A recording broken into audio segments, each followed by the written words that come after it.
Welcome to Squid Game Secrets with the one and only player 204, aka Dan. Dan, how are you doing? I'm doing great. How are you? It's so great to see you again. Yes, I know. I'm better now. You know, a lot of people don't know this, but Dan and I go way back. We both have a love for a charity event that we go to every year at Give Kids the World, and it partners reality stars with terminally ill children. It's an amazing, amazing charity. We love it. We raise so much money. And I have to say, for me, Dan, it has been so cool to see you coming to those events as a fan. I've always been a fan of you. You've always been so kind.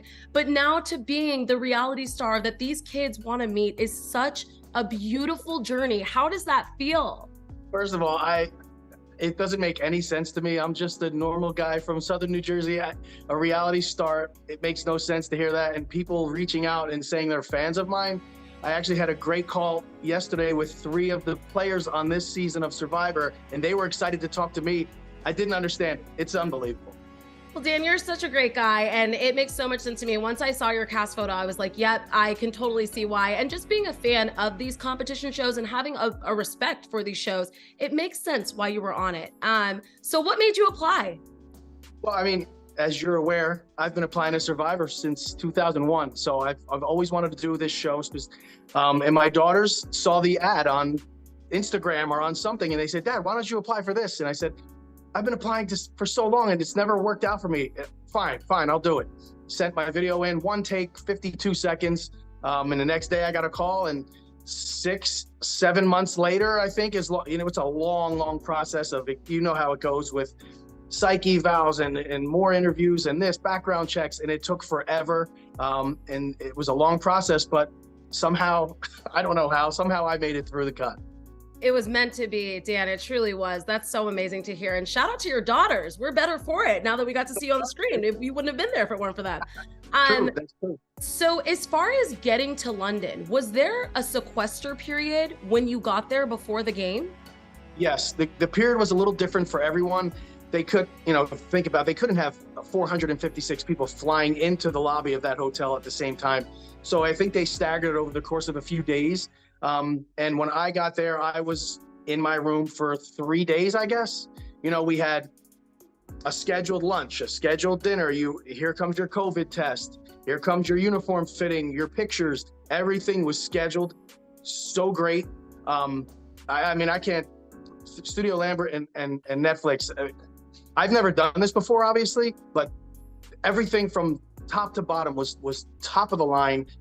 Perfectly organized this is my perspective.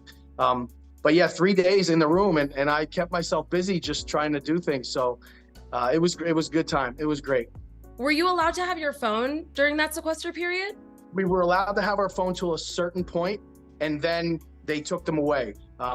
So I was making videos to send my kids and talking to them, and I put one or two of my videos up, but yeah, it was, thank gosh I had it, because if I had to be away from them for even 3 more days, it would have been terrible. Did they do any type of physical and mental tests during that sequester period, or was that all done prior to you going out there? That was all done prior. The physical, passing the medical exam, the psych evals, all that was done prior. We had some mandatory training that we had to do once we were there, as far as sensitivity training and all these things and the rules of what you can and can't do. So we had to go through those classes while we were there. But all the other stuff was done beforehand. Yeah. During that sensitivity training time, were you allowed to talk to other players, or were you guys amongst one another and you just could not speak? No, you were just in your room and you were watching it on a Zoom. They were strict. There were guards, if you want to call them, or production people. When you went to the elevator to go to lunch, you better not be talking to anyone. In line to eat, you could see the other players, and you can believe it, I was sizing people up right out of the gate. But yeah, you were not allowed to talk. No talking, no communication, no anything. They didn't want people, forming, alliances and partnerships before it even started. So they were very strict about that, and I think they did a great job. Yeah, so in talking about the BTS and the videos that you made, I want to talk about what did you do in your room? You just chilled the whole time? Well, no, I watched YouTube videos of how to beat the Squid Games, the Mr. Beast type of stuff. And I was trying to come up with strategies for the red light, green light, and for the cookie and for the marbles. I was trying to I did a lot of research, but other than that, I worked out. I was doing curls with chairs, pull-ups. I actually brought a workout platform so I could continue to work out because that's my way of relieving stress. I just got through every day, and it was really cool. It was really cool.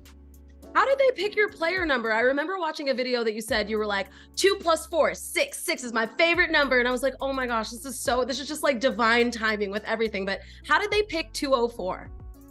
I don't know how they did it. I'm pretty sure how Figgy's number was picked, but other than her, I don't think anyone, it wasn't based on when you got there, because people that came in after me had earlier numbers. But when I saw that number, I was so psyched. I'm like, wow, that's 6. When I got to the airport, when I went through customs, I somehow ended up in line 6. When I went to get my bag, it was at carousel 6. I'm like, this is great. This is all good stuff. I'm gonna win this thing.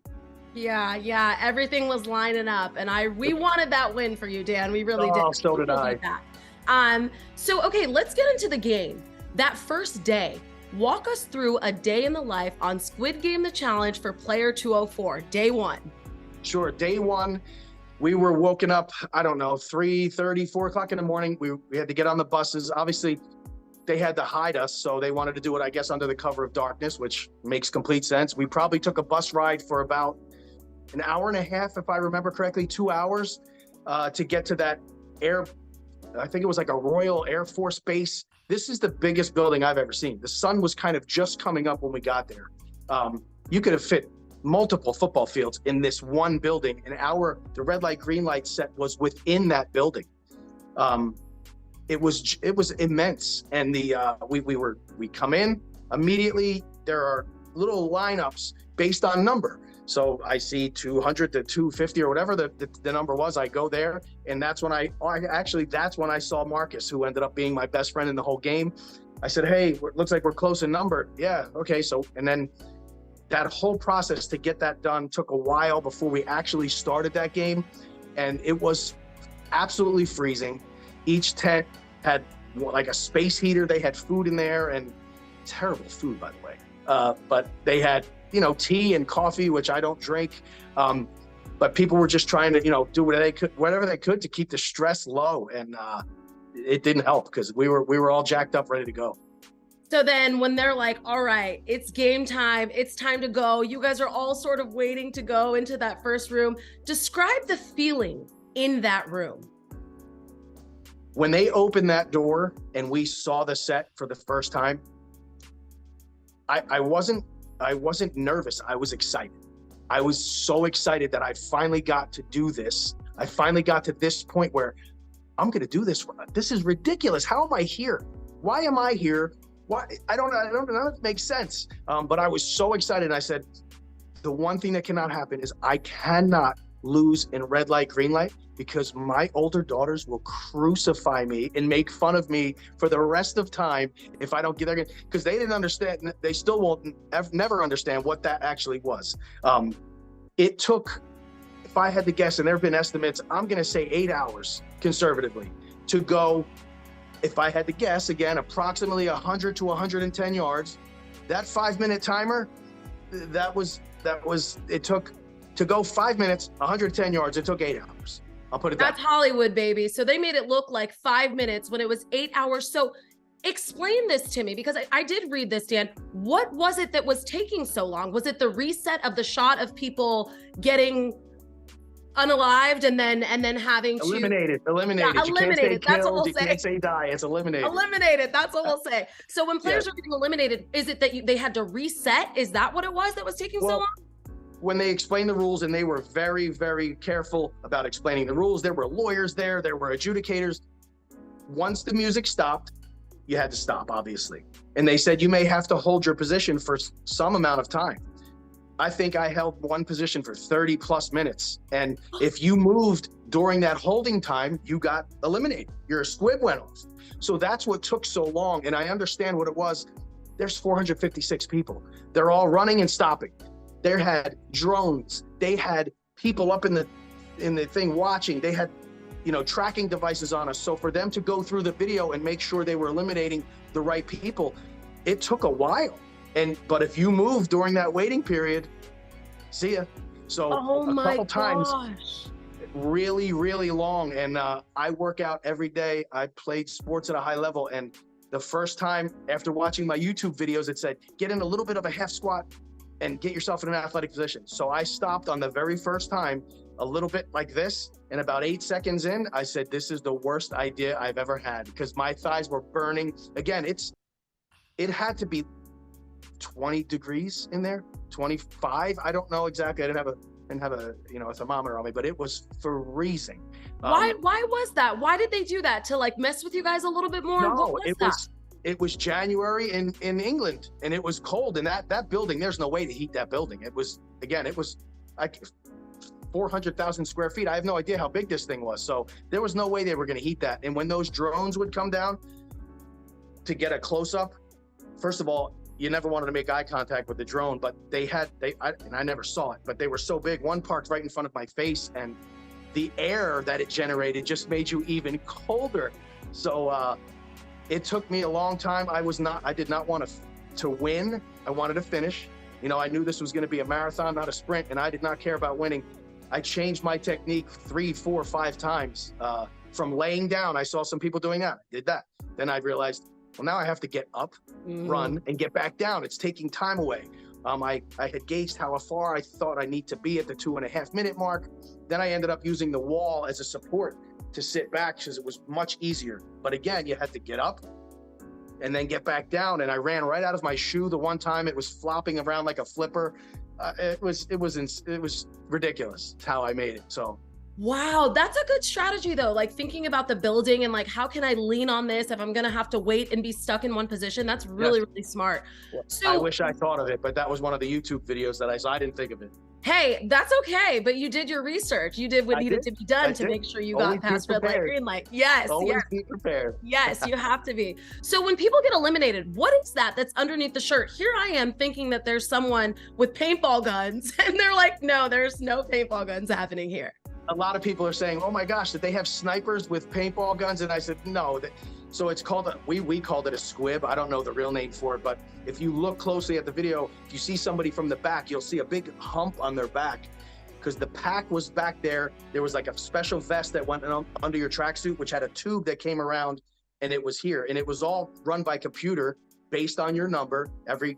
Every squib suit was attached to the player's number, and I guess they had some master computer board where if somebody's, oh yeah, 184 moved, boom, they could pop you like that. So that's what that was, and they could apparently, well, from what I've heard, they could set it to leak really bad and like explode in somebody's face. So, and if you watch there was quite a variation on how people were eliminated with the squibs. Yeah. Yeah. So when you guys did get eliminated, did they tell you to pass out like that? Yes, they said when you get eliminated, fall to the ground. And I think in red light, green light, it made sense because they didn't want people walking around, getting in someone else's way and messing up their progress or possibly interfering. But yeah, that was told to us, and I never got squibbed, so I didn't have to fall around and lay on the ground. Yeah, they did instruct us all to do that. Were you guys mic'd up under there as well, or were there just like mics everywhere? In red light, green light specifically, again, the size of that cast, I mean, they sporadically had microphones. A lot of people had just something that looked like a microphone, and it was just a string. I was not mic'd up during red light, green light. I think they had their favorites and people that they wanted to watch, obviously. So I think a lot of them were mic'd up. I was not. But there were microphones, I'm sure, spread all over the place. The production was just crazy. It was so good. Yeah, let's talk about two people that they did want to focus on in red light, green light, which is the mom and son duo. Their pre-existing relationship was very apparent. Were there any other pre-existing relationships? I know you recognized Figgy right away. Were there any other duos that were like that we didn't get to see? Yeah, I mean, I'm sure there were some that I don't even know about. There were a couple sets of twins there, 2 boy sets and 1 girl set of twins. One of my closest allies in the game, Steven, had his best buddy there, Chase, and he didn't make it. And he's way more athletic looking than Steven, I'll tell you that. But he didn't make it. There were Navy SEALs, Army Rangers, professional athletes that didn't make it through that. That was no joke. And I actually had somebody with me They sent, I'm sure I'm not the only one. Do you have any family members or friends that you think would be good for this? So my wife was my first choice because she is a way bigger badass than I am and she could take anything. I put my dad in and I put my friend Holly in, and she got picked. Holly? I know Holly. Yes, of course you do. Yes. So you can see her a couple times in red light, green light. And unfortunately, she did not make it through red light, green light. She was with Figgy the whole time. They were a little behind me, but she didn't make it. Oh. It would have been much easier with someone with a close bond that you could depend on. Yeah, absolutely. Do you feel like, though, in a game like this, because obviously in games like Survivor, we know that having duos is very dangerous, but when you have 456 players, it only seems like a small drop in the pot. Were people threatened by that mom and son duo right off the bat? I was very surprised to see them be so loud and proud about the fact, like to see Trey say "mom" across the dorm. I was like, oh wait, do you want to do that? To this day, I am amazed that no one was worried about. That was my first target right away, was one of them. I mean, just from a strategic standpoint, they're from New Jersey as well. New Jersey represented hard in the Squid Games Challenge, I'll tell you that. So I love them. I've seen them since, but from a game strategic standpoint, you have to break that up immediately. They literally have a blood bond. There's no bond greater than that. And nobody seemed worried about it. It was so crazy to me that nobody was thinking about getting one of them out. But good for them. I mean, they're so nice and they're great people and they were very social. But I don't understand how nobody was worried about that. Yeah, that would have been my first target as well. Love them, but that would have been my first target. Absolutely. In talking about strategy, Dan, because we did see some strategy in the beginning, but I feel like even with alliances, we saw that. We saw your, how do you say it? I always say gumbo gang. What is it? Leanne was calling us the Goomba gang. It's Ganbu. G-G-A-N-B-U, Ganbu gang, yes. So you had the Ganbu gang, there were different alliances, but was there a lot of strategy beyond that? I didn't see a lot. Did people just kind of say like, it's a game of chance, we can't really strategize? There was not as much control over a lot of it. You are right about that, but I certainly had a strategy and I was using it in every single thing that I said, the way I said it, who I partnered up with, why I partnered up with them. So yeah, there was strategy, but in this game, so much was left to just chance.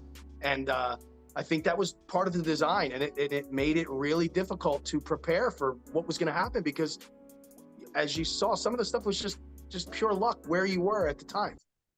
Yeah, we're going to talk about that later. I want to get into the dorm life because I cannot imagine. I mean, it's hard for me to even live with my siblings when I was younger. So living with 456 people, what is the bathroom, shower situation like? What is that like? Well, by the time we got in the dorm, I think we lost 259 people. So there was 198, if I remember correctly. Mobsy. The bathrooms had 6 showers on one side, and the other side had 6 bathroom stalls and sinks and things. So it took a while in the beginning to take a shower. But as soon as you walked in, that every set was just ridiculously made. It was so realistic. They wanted this they kept preaching this totally immersive experience. And I can tell you, my brain went somewhere that it's never gone before, and I was totally immersed in this. And I hope we can talk about more of that later. But the dorm life was nuts. People immediately they tied, and they didn't show this. They tied up their sweat jackets and made a giant volleyball net across the entire dorm, and they're playing volleyball and jumping around. And I'm saying, I hope somebody sprains their ankle right now and has to leave. I did not get involved in that at all. Guys were playing soccer. They made this one kid, Jin Woo, he's so awesome. He made a soccer ball out of 100 pairs of underwear, basically. And he ended up and they were playing soccer games. And, I'm like, you guys are out of your mind. What if you get something freak and you slip and you fall? So I did not take part in any of that stuff. I watched from afar and kind of stuck to myself and kind of wanted to be in the background. I didn't want to be on camera in the beginning. I wanted to be on camera at the end. That's exactly right. And honestly, Dan, I think just you being a Survivor fan and knowing and studying that game, you knew exactly what to do in this circumstance. Thought I did. You, well, that was out of your control. But so okay, when the lights went out, were people going to sleep or were people still up, out and about, strategizing? Well, and again, we don't know what time it was when we went to bed. There was no sunlight. There was no way to gauge time. But I'm guessing I slept probably 2 hours a night there because I was watching all night. Who was walking to the bathroom all the time? Who was talking to who was obviously strategizing. I was going over in my head every night. Okay, player 182, professional basketball player, 6'8", he has a daughter. He played for the Harlem Wizards. I was every night going over as much information as I could about everyone that I met so I could memorize it in case that ever came up down the road where I needed to know something. Plus, it just helped me remember who I was talking to. There were so many people in the beginning. Well, yeah, and that's another thing. Like, how do you build bonds with 200 plus people? Like, how do you do that? Yeah, you can't. It's impossible. Everybody was, for the most part, everybody was extremely nice. But yeah, you try to talk to everybody, you say hello, good morning. But eventually groups start to form and everybody's aware of who's kind of sticking with which group. So you can be friendly to everyone there, and everybody for the most part was, but it's not like there's 20 people on an island. There were so many people that there were people in the dorms I'm sure I didn't even meet, before they left. It was impossible to form a close bond with every single person there. It wasn't reasonable. Did the guards ever talk to you guys? Never. Not once. Not once. Never. No. And you couldn't get a vibe from them, like behind the screen. You couldn't tell. You couldn't see through it all. If it was, because apparently some of them were women, some of them were men, but you could not see through the mask at all. When they walked into the dorm every time, what was the vibe in there? The vibe was, oh shit, here we go. What are they going to throw at us now? They were there. It was kind of weird and it was kind of cool. It quickly became this is us versus them. It really did. And again, we knew we were against each other. Everyone, technically, I want to beat everybody and they want to beat me. But we quickly had a vibe of, listen, we can do whatever against them if we all stick together. It was so weird and so cool to see that happen. It was really cool. Wow, you guys really were immersed in this experience. That is wild. Yes. That is really cool though. So, okay, a little birdie, AKA Trey, told the world that condom lube was used to lubricate chapped lips. What other types of things like that did you experience on Squid Game, the challenge? Well, I, for whatever reason, did not have the lip problem that everyone was having. And I'm going to take credit for it. We were in the dorm, everybody's complaining. And one of the containers where they had underwear, socks and bras, razors, had condoms. And I said, I don't know why everybody's complaining about, you need lubrication. I'm pretty sure those are lubricated. So I want to take credit for coming up with the idea. The next morning or 2 mornings later, there had to be, 500, they were gone. So the production was like, was there an orgy in here last night? What the heck happened? Because everybody was just taking them to lubricate their lips. It was hilarious. Oh my gosh, that's so funny. So since there were condoms provided, were there any showmances that we didn't see on screen? I'm hearing rumors that there was a lot of extracurricular activity going on, but I didn't personally see it. I'm a happily married guy, so I wasn't worried about that. And that was the furthest thing from my mind. I was just concentrating on who was talking. If they were disappearing into the bathroom or into the, but there were cameras everywhere. So I don't know how you could, literally in the bathroom stalls, in the showers, there were cameras everywhere. Oh, wow. So there was no privacy. There was nowhere to hide. No. Wow. That's wild.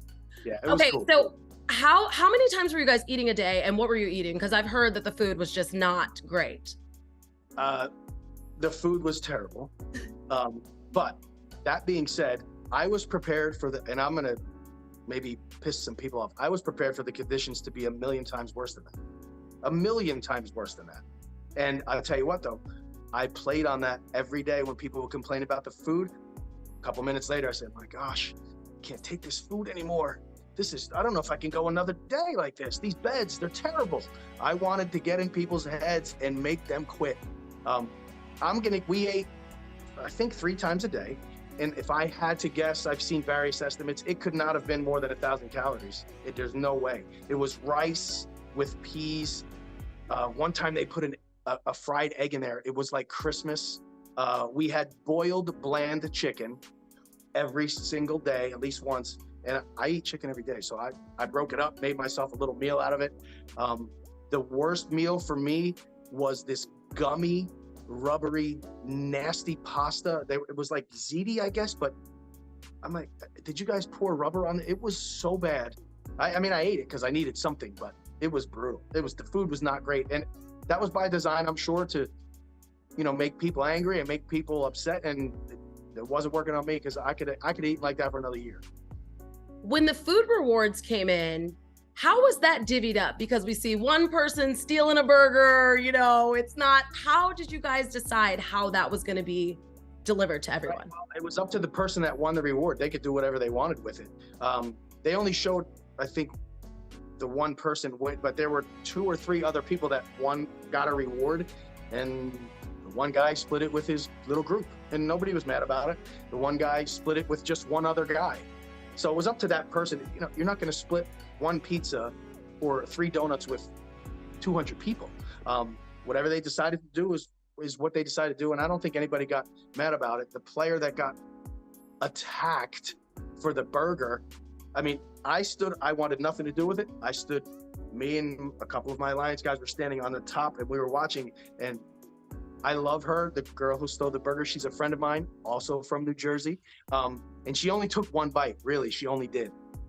But not her, but the way people freaked out and the mob mentality with the food, I'm sitting there going, this is the most disgusting thing I've ever seen. We've been here for 2 days, 3 days. How hungry could you really be? It was very telling. People were picking up French fries that were stepped on and eating them. It was crazy. I knew it was going to be out of hand once that happened. Yeah. It's so interesting that people didn't get upset because, again, on a game like Survivor, people are going to key in and latch in on those types of things. So what about when something like what player 229 did, which was send 2 of your Alliance members home? Do you go back to the dorm and say, what the hell? Well, there's a story behind why she did that, which I have no problem telling. But after she did that, which, by the way, she said these 2 are making an all-men's alliance. If you watched it, my head was down because I thought I was done. I thought it was me and Steven who she was going to take out. And the reason I thought that is earlier in the show, you saw Steven and Doc, they won a chocolate bar. I call this chocolate bar gate. I named it. So they come out with a chocolate bar. Doc was getting a little loopy. He's 69. He was tired. He's hungry. And they were talking a little too loud. And he's like, we're only going to split it with the Gambu gang. I said, okay, but just hide it. Don't talk about it. So we're sitting everybody was in the same groups for the most part when you ate. And we're eating in our little corner. And Steven is breaking up the chocolate bar, trying to hand it to people. I said, Steve, get that thing away from me. I don't want anything to do with it. That thing is a death sentence. All of a sudden, I looked directly to my left, and Felicia's sitting next to me. I was friendly with her. She's really she's cool. I was friendly with her, but she didn't sit with us to eat. So now I'm looking around to see who else is looking that in her group that may have sent her over there. And Steve's going, oh, it's so good. He was freaking out. It's so good. And she leaned right in front of me and said, what's so good? And he said, oh, my rice. And I'm like, oh my gosh, this is not good. I said, put it away. Get it out of here. We have all forever time to split this up. Don't worry about it. So I think that got under her skin. I don't think she knew exactly what was happening, but she knew something was happening. But her pick of Steven and Doc, again, respectfully, do whatever you want. It's your game. Did not make any sense to me to take 2 people from the same alliance. And you hear Cheney say it. She's got to take the mom and son, one of the mom or the son right here. That would have been the best move game-wise for everyone. But again, I'm not taking away from what she did.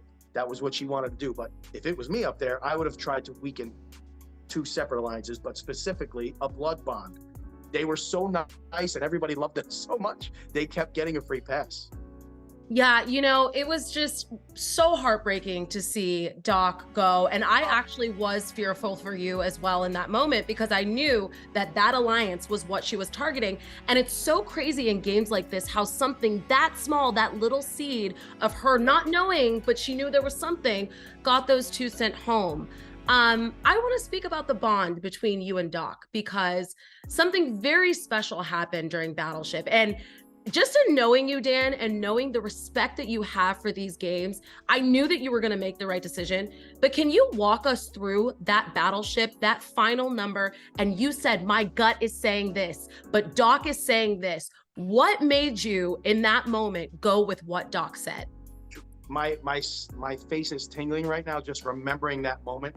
It was right after it happened, I remember talking to Joel, my lieutenant, and I said, people aren't going to believe that this happened this way. They're going to think this was staged. It happened exactly like that. It could not have been any more incredible.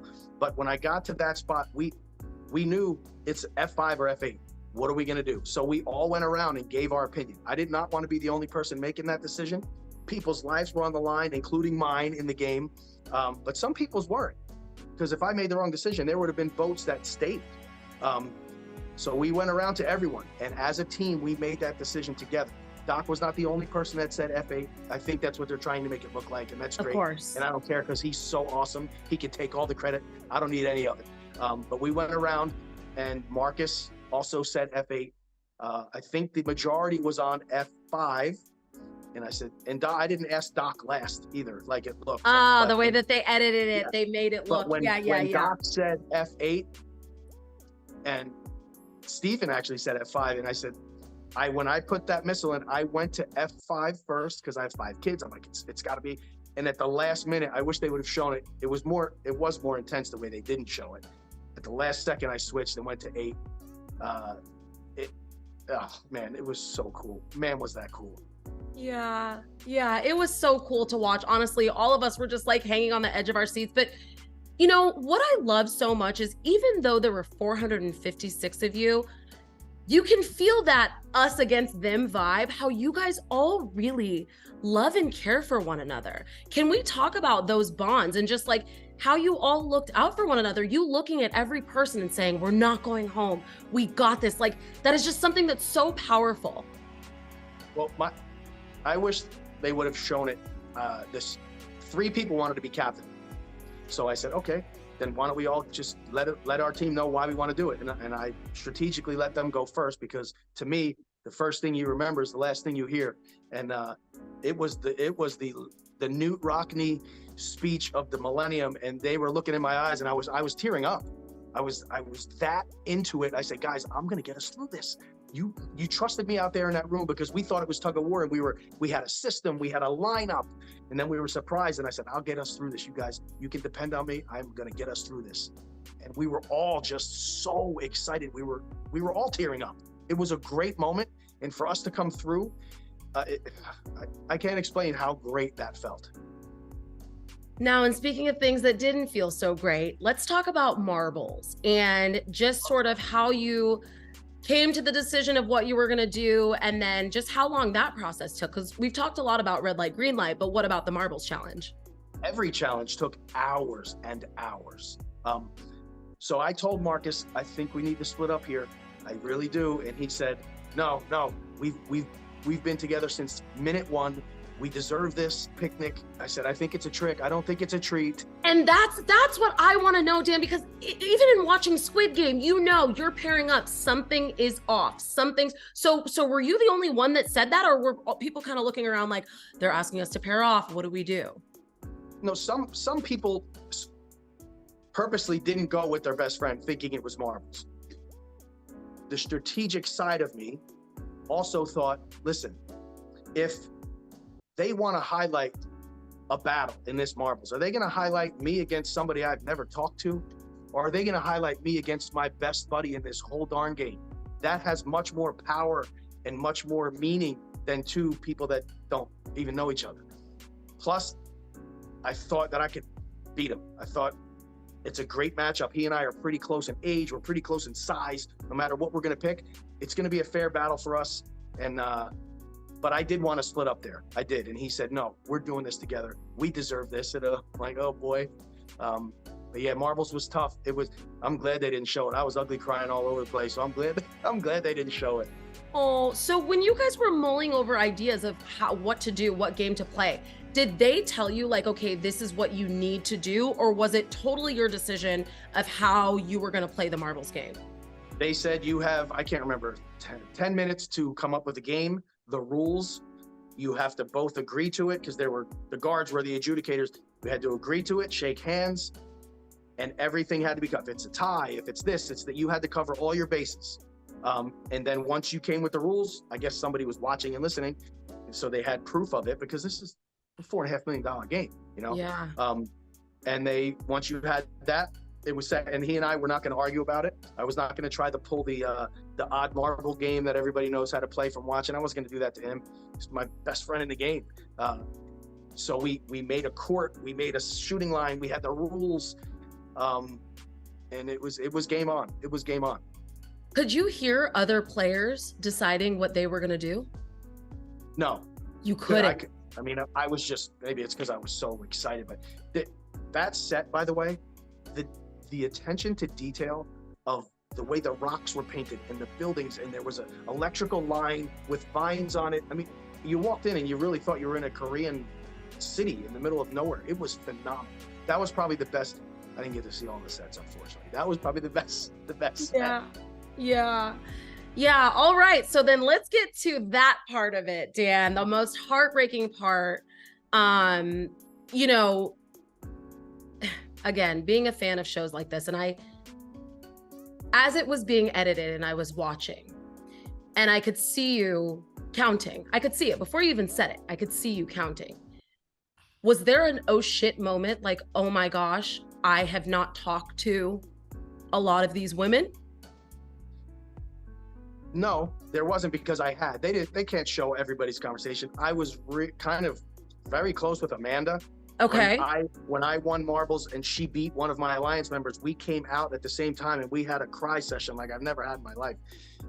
Little Holly, I was very close with her. We're both twins. I got to talk to her about that. So I don't think there's anything I could have done differently as far as talking. And to be honest, the girl alliance, I don't think that made it. I really don't think it made a difference. There was never, I want to be clear, there was never in there, not even close talk of that any man saying we got to get these girls out. There was no where the guys were going to team up against the girls. That didn't happen. Just after marbles, that's what the numbers were. Yeah. But yet there was an oh shit moment. That's for sure. Yeah. So as people are being picked, did that take a long time, or was it was a long time? It had to be 2-3 hours. Yeah.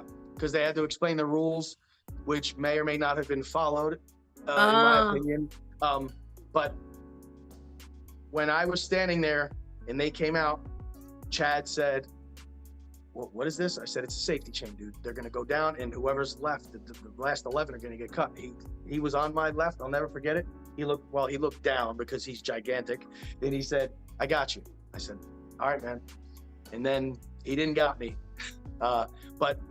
And everybody thinks there were multiple other people. I had a relationship with Trey from New Jersey. I had a relationship with Roland. I had a relationship with James. Oh, James. And obviously Perna, there's no doubt Perna was picking me. We've talked about that.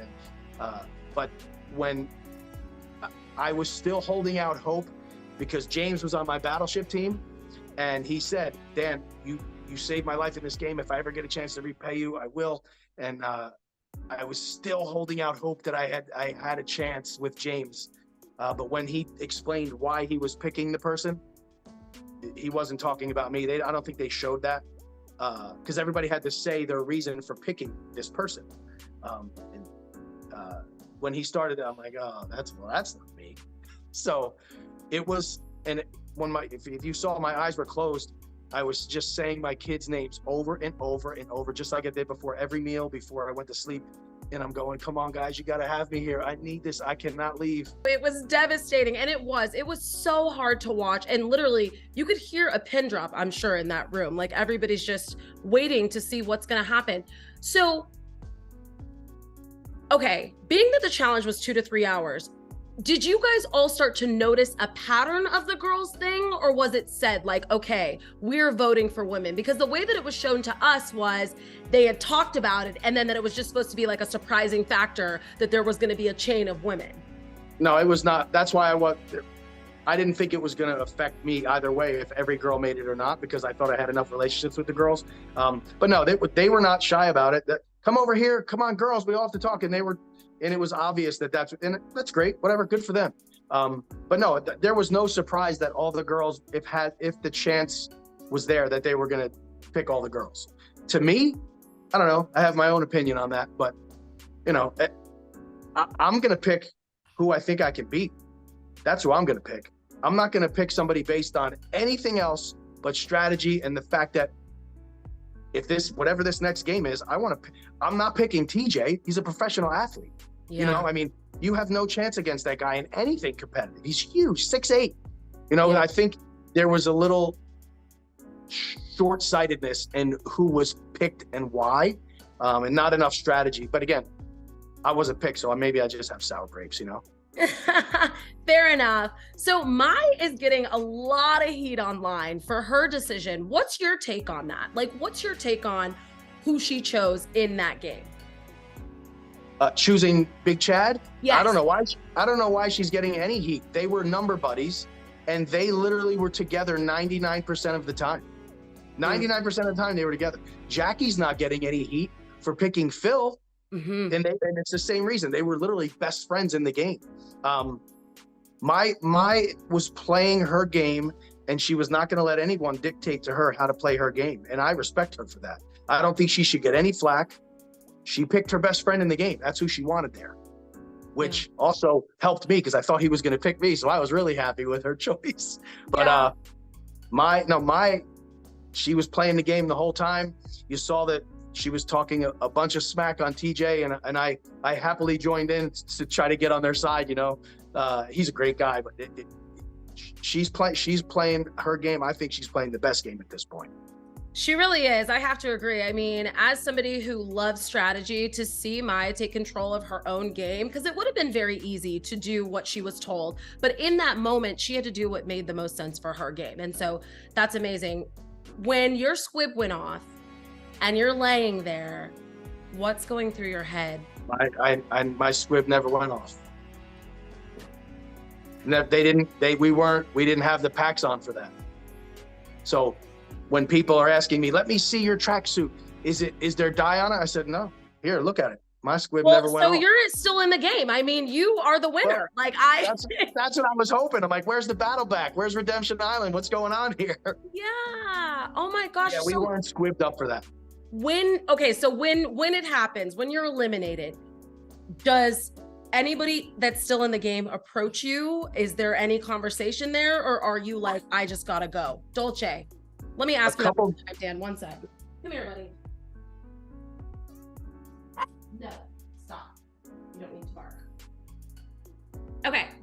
Sorry. So right. when you got eliminated, was there any interaction with the players that were still in the game after that happened? A couple of the guys that got eliminated with me, I think they could tell how much this meant to me. Not that it didn't mean a lot to them, but I knelt down. I was so distraught, and I didn't look at anybody. I walked toward that door, and I did not want to make eye contact with any of them. I just couldn't look at Chad. I couldn't look at James. I was happy for Perna, but I did not make eye contact at all. And I got to the door, and there's an overhead scene. I wanted to be the last one out the door. In my eyes, Perna was picking me, so I finished 21st, not top 31. I finished 21st, but my legs wouldn't let me out the door, and they said, you can go. I said, no, I can't. They're like, you can. I go, my legs are not letting me leave here. I'm supposed to be here still. It was bad.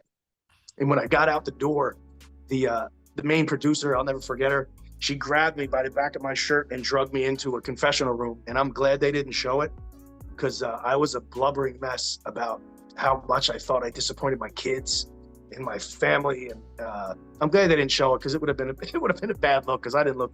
I was hurting. I was hurting.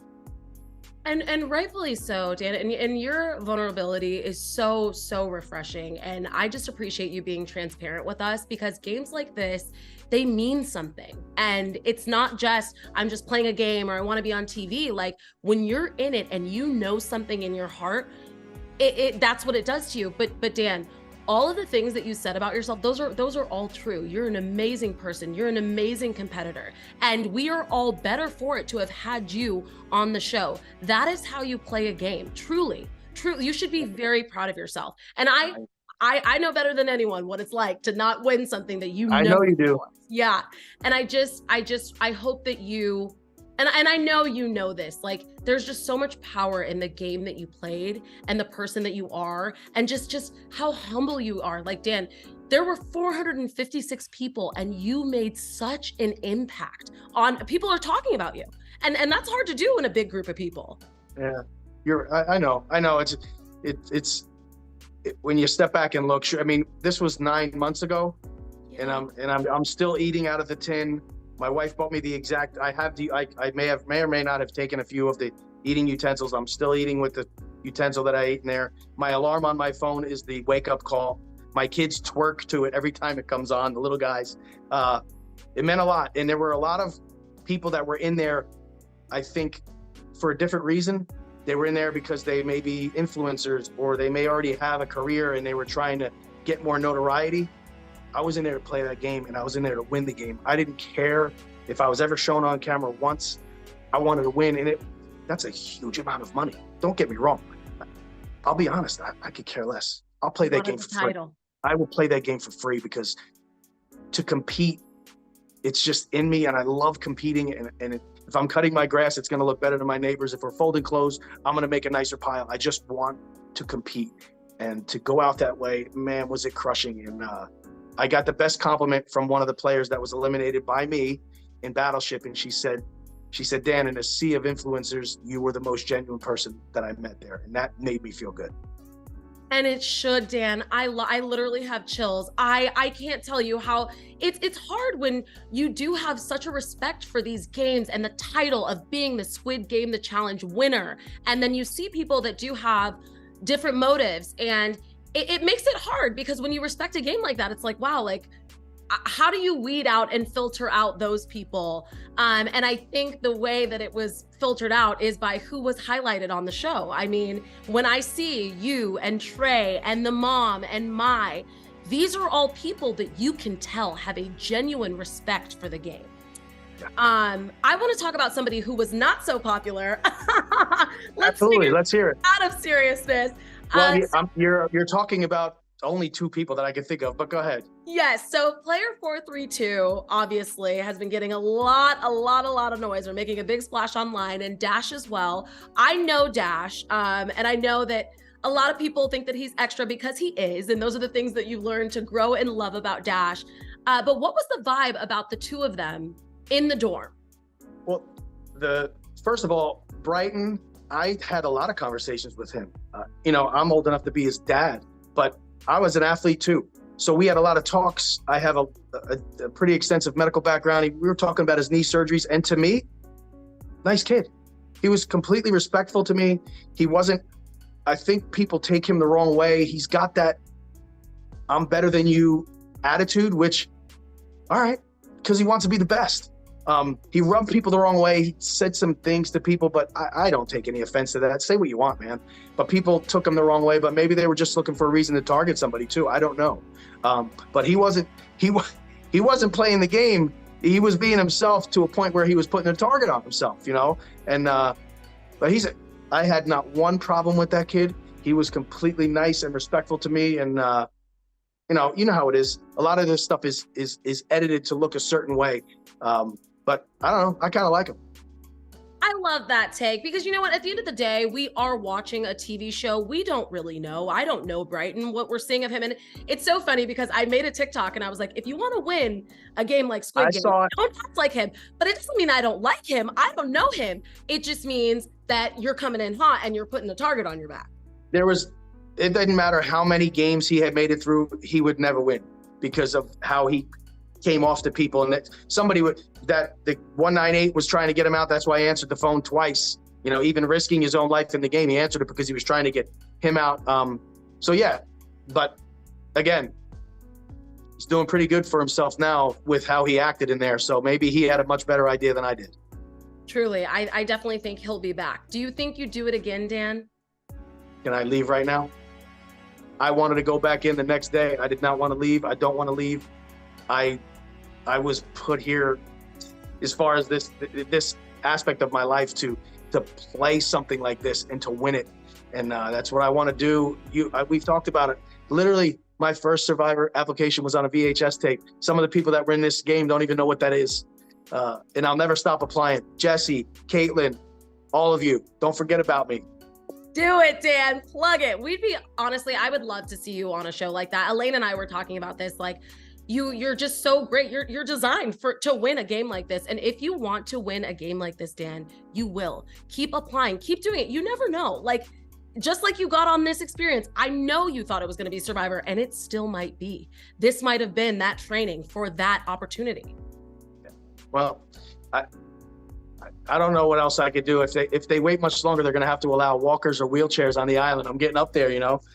But I'll never stop. There's nothing I'm not a guy that needs to be pushed. I'm not a guy that needs any more incentive to keep going, because that's what I do. I want to win. I want to compete, Yeah.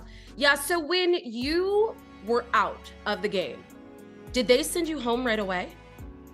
No, we were taken back to a much nicer hotel. We were allowed to order whatever we wanted food-wise. I was there for 2 days. I could have stayed as long as I wanted, but I wanted to get home to my family. I didn't eat. I couldn't eat. They were pretty worried about me. I couldn't. I said, how do I get back there? Can I get an Uber? I need to go back. But they did a great job. The welfare team for this, the psychiatrist, Robin, he was phenomenal. And I know it's his job. It wasn't his job. He genuinely cared about me. And I thank him all the time for how he really cared. He did. And I was in a bad place. I didn't want to leave, But no, so I went back to the hotel. They had a gym there. I went right back to working out as quick as I could. I lost about 16 pounds when I was in there from the calorie deficit. And I'm not that big of a guy. So I needed to get back to working out so I didn't look like a dad bod, But about 2 days later, I took a flight home. So Squid Game has a Ponderosa. I think it does, actually, yes. Wow. And everybody's just like mingling, hanging out. Yeah, everybody was walking around the hotel. There was a breakfast set up for everybody. I think people went out to party on the town. I wanted nothing to do with that. I was not in the right frame of mind for that. But yeah, everybody was hanging until their flight or whatever they got scheduled to go home.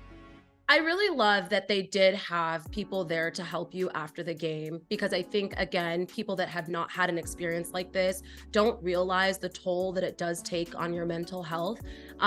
So just in speaking to that, like, I know you said like it was his job, but it wasn't his job. He went above and beyond. Can you just speak a little more to that, Dan? Yeah, I don't even know how many calls I've got. The Studio Lambert welfare team is, again, I don't have experience with this. I don't know how it is on other shows. I know how it was in the past when Jervis played. Nobody cared when you got done, But they call all the time. I have complete access to them if I need them, but I didn't need them. I would get past it myself. I've calloused my mind, So I'll get past it. But they were available at any point, so attentive. Are you okay? They would call to say, all right, this episode's coming out. Is there anything you need to worry about? We're going to let you know if there's something you may have said. I'll say it every time till I'm blue in the face. And a lot of people, all they've done is complain and ridicule. This, in my eyes, from the morning I got picked up to go to the airport in a Lamborghini truck, could not have gone any better. Top of the line. I can't make anything up to say bad about them. It was the greatest experience ever. You're just such a respectable person. It just shows, because yes, I've heard so many things about the show, and it is nice to get a fresh perspective of somebody who really respects what was going on there. Dan, is there anything that you would have done different, not in terms of getting eliminated, because obviously that was a thing of chance, but is there anything that you would have done different going into this experience? Going into it, Yeah. I would have practiced cookie. And as much as I prepared, I didn't practice doing the cookie, and they didn't show it.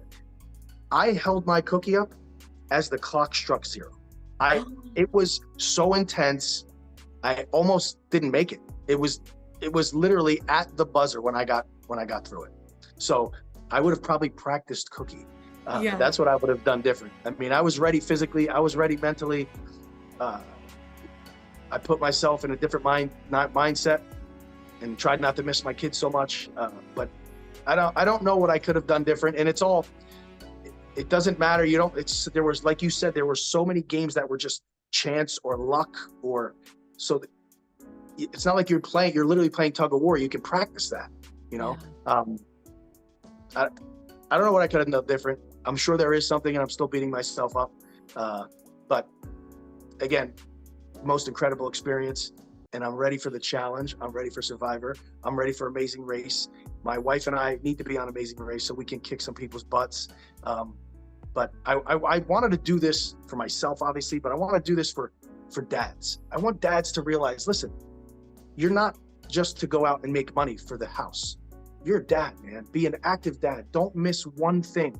When they're sick, you take care of them. You take care of them at night. When they need their diaper change, do it. This paradigm of dads do this and moms do this, I've never followed that.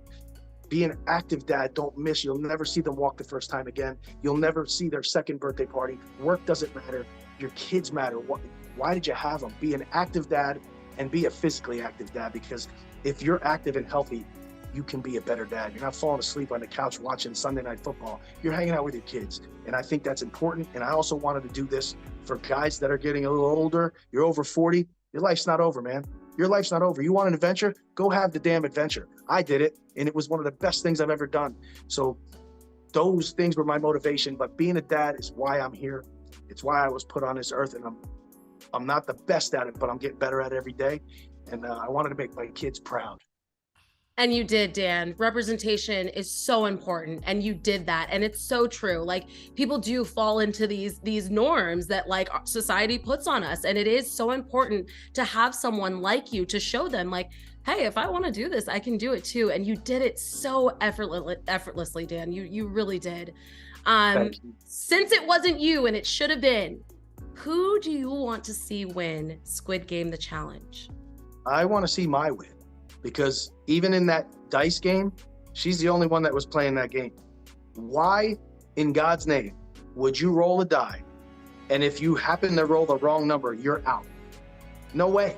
Not in a million years. If you pick somebody else, no matter what you roll, you're still in the game. And again, the camaraderie, I know that I wasn't there, but there's no way she was the only one, and Ashley, the only one playing the game in that game. Everybody else was trying to be everybody's friend. No, that's not why we're here now. There's 12 of us left, or we're 12. No. Big Chad, he's beating himself up every day. Like, what are you doing, man? Yeah. So I want Mai to win. I tweaked my neck diving across the finish line in red light, green light, and she massaged me every day. I had a great relationship with her. They didn't show it because they wanted to highlight her and Chad, but I had a great relationship with her. She helped me get through Cookie. She was right next to me. And Phil, I had a couple talks, again, New Jersey. I had a couple talks with him. Sam, I had a lot of talks with. Every morning he said, you remind me of my husband. You look just, and I'm going, well, then why didn't you pick me? I didn't remind you of him that much, But I have a closer relationship with Mai, so I'm pulling for her. She's playing the game, and she's a badass. Yeah, she really is. She really is. And she's also showing people that you don't have to be the norm. She's a badass older woman doing the damn thing. Is there anything else, Dan, that you would want Squid Game the Challenge fans to know that we have not talked about? No, I don't think so. I mean, if you want to do this, if you want an adventure, put yourself out there. Be vulnerable. Somebody asked me in one of these interviews, if you had a book title, what would it be of you? And I said, it would be Not Afraid. That would be it. I'm not afraid to fail. I'm not afraid to be vulnerable. I'm not afraid to look dumb. I'm not afraid to try. Just don't be afraid, man. Go out there. If you want to try one of these things, keep applying. This was ridiculous that I even got picked. I'm no better than any of these people.